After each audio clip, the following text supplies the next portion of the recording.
ಒಂದು ಸುಂದರ ಹಸಿರು ಕಾಡಿನಲ್ಲಿ ಹಕ್ಕಿಗಳು ಹಾಡುತ್ತಾ ಸೂರ್ಯನು ಉದಯಿಸುತ್ತಿದ್ದನು. ಅಲ್ಲಿ ಪಿಂಟು ಎಂಬ ಚಿಕ್ಕ ಕಾಗೆ ವಾಸಿಸುತ್ತಿತ್ತು. ಪಿಂಟು ತುಂಬಾ ಚುರುಕಾಗಿದ್ದರೂ ಯಾವ ಕೆಲಸವನ್ನೂ ಪೂರ್ಣಗೊಳಿಸುವುದಿಲ್ಲ.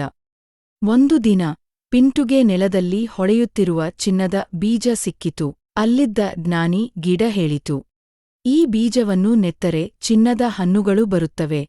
ಆದರೆ ಪ್ರತಿದಿನ ನೀರು ಹಾಕಿ ಕಾಳಜಿ ತೆಗೆದುಕೊಳ್ಳಬೇಕು. ಪಿಂಟು ತುಂಬಾ ಖುಷಿಯಿಂದ ಬೀಜವನ್ನು ನೆಟ್ಟು ಮೊದಲ ದಿನ ನೀರು ಹಾಕಿದಳು.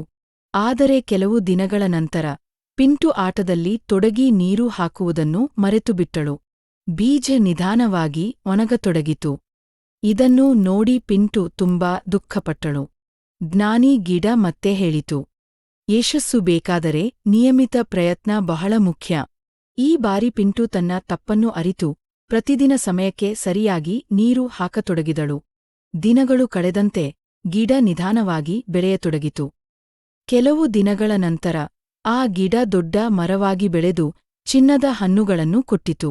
ಇದನ್ನು ನೋಡಿ ಪಿಂಟು ತುಂಬಾ ಸಂತೋಷಗೊಂಡು ಆಕಾಶದಲ್ಲಿ ಹಾರಿತು. ನಿರಂತರ ಪ್ರಯತ್ನವೇ ಯಶಸ್ಸಿನ ಗುಟ್ಟು. ಪ್ರತಿದಿನ ಸ್ವಲ್ಪ ಪ್ರಯತ್ನ ಮಾಡಿದರೆ ನಾವು ಏನನ್ನಾದರೂ ಸಾಧಿಸಬಹುದು.